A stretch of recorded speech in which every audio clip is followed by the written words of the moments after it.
Assalamualaikum warahmatullahi wabarakatuh. How are you, student? I hope so. Be healthy, be fun, and always be the best. Oke, hari ini masih pembelajaran daring ya, Science. Hari ini Miss akan membahas tentang siklus air. Sebelum pembelajaran, marilah kita berdoa terlebih dahulu. Oke, kita lanjut pembelajaran hari ini ya. Tujuan pembelajaran hari ini sesuai dengan kompetensi dasar 3.8 yaitu menganalisis siklus air dan dampaknya pada peristiwa di bumi serta kelangsungan makhluk hidup. Indikatornya dapat menjelaskan apa saja manfaat dari air, kemudian dapat menjelaskan tahapan siklus air dengan benar. Sebenarnya apa saja kegunaan dari air? Ada yang bisa menyebutkan? Banyak sekali ya.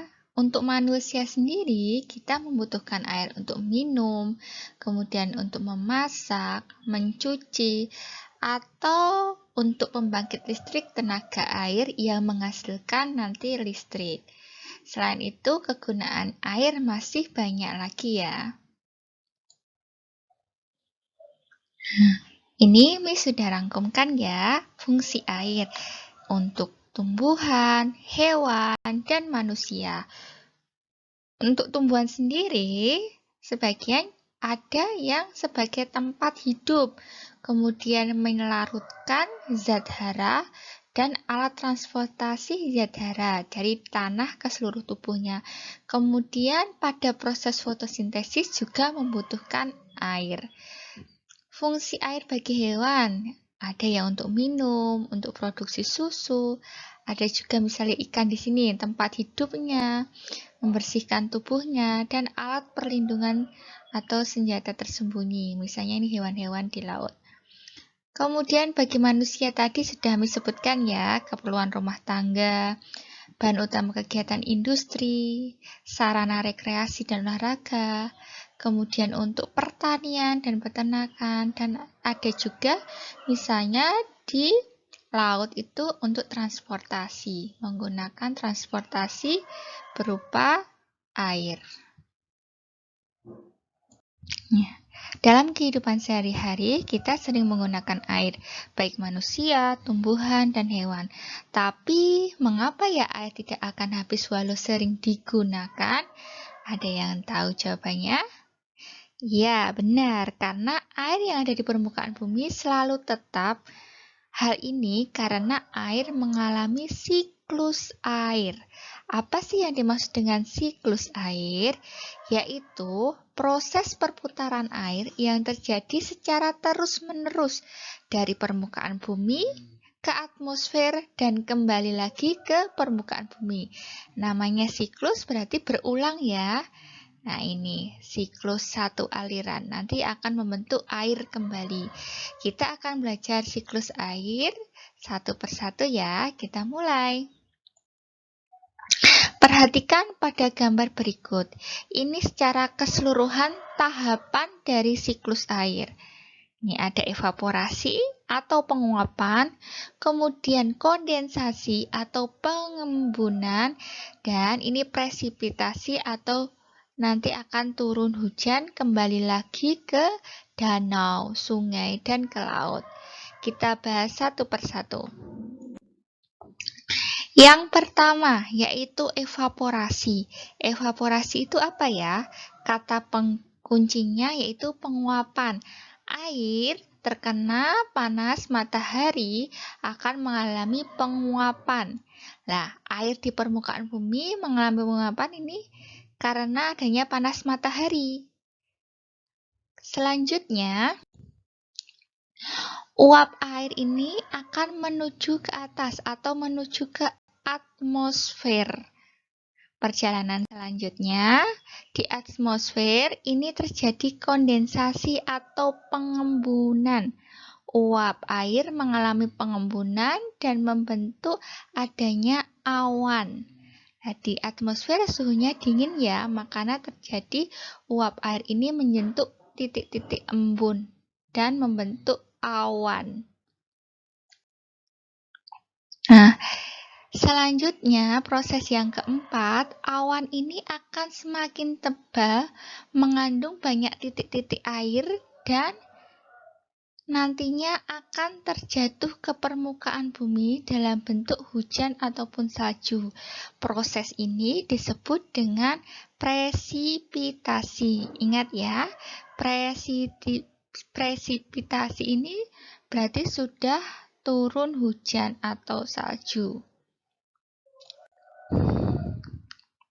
Kemudian, tahapan yang kelima, aliran air dari hujan atau salju ini kemudian akan bergerak menuju danau atau lautan lagi. Sebagian air bergerak ke pori-pori tanah dan merembes ke dalam tanah atau disebut juga infiltrasi. Kemudian membawa air tanah kembali ke laut juga. Nah, ini akan berlanjut secara terus-menerus. Sesampainya di air laut, kemudian sesampainya di danau, ke sungai, dia akan mengalami proses yang awal tadi, yaitu evaporasi atau penguapan. Seperti itu ya. Setelah kita mengetahui apa saja siklus air, kita juga mengetahui macam-macam siklus air. Ada yang dinamakan siklus air panjang, yaitu siklus yang terjadi di wilayah pegunungan atau yang beriklim subtropis. Kenapa disebut siklus panjang? Karena siklus air panjang tidak menghasilkan hujan dalam bentuk air, melainkan dari gletser ini atau salju terlebih dahulu. Kemudian, gletser atau salju ini karena terkena panas baru akan mencair, kemudian menuju ke laut atau sungai. Makanya disebut siklus panjang. Adanya penguapan, membentuk awan, kondensasi, kemudian hujan membentuk salju atau gletser, baru mencair kembali lagi ke lautan atau ke perairan. Yang kedua adalah siklus sedang. Nah, ini biasanya terjadi di Indonesia ya. Pada siklus ini, hujan langsung jatuh ke permukaan daratan yang kita ada di daratan ini. Jadi bisa langsung kita rasakan adanya air. Kemudian nanti ini prosesnya baik dari lautan, sungai, danau, ada penguapan, ada kondensasi, ada presipitasi. Hujan secara langsung jatuh ke daratan.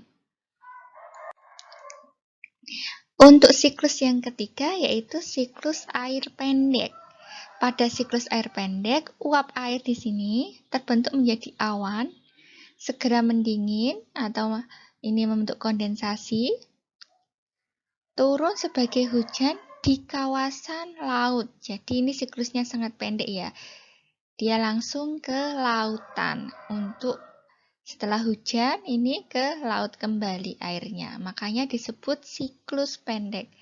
Berarti dapat disimpulkan kalau siklus pendek, air menguap dari lautan, kemudian ada kondensasi, kemudian ada presipitasi atau hujan, turun lagi kembali ke kawasan laut.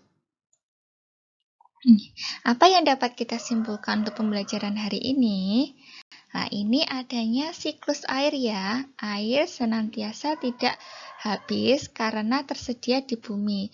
Hal ini karena mengalami daur atau siklus secara berulang. Nah, ini untuk latihan soal silahkan dikerjakan di buku tulis IPA ya. Ada 5 soal. Terima kasih, pembelajaran hari ini cukup sekian. Wassalamualaikum warahmatullahi wabarakatuh.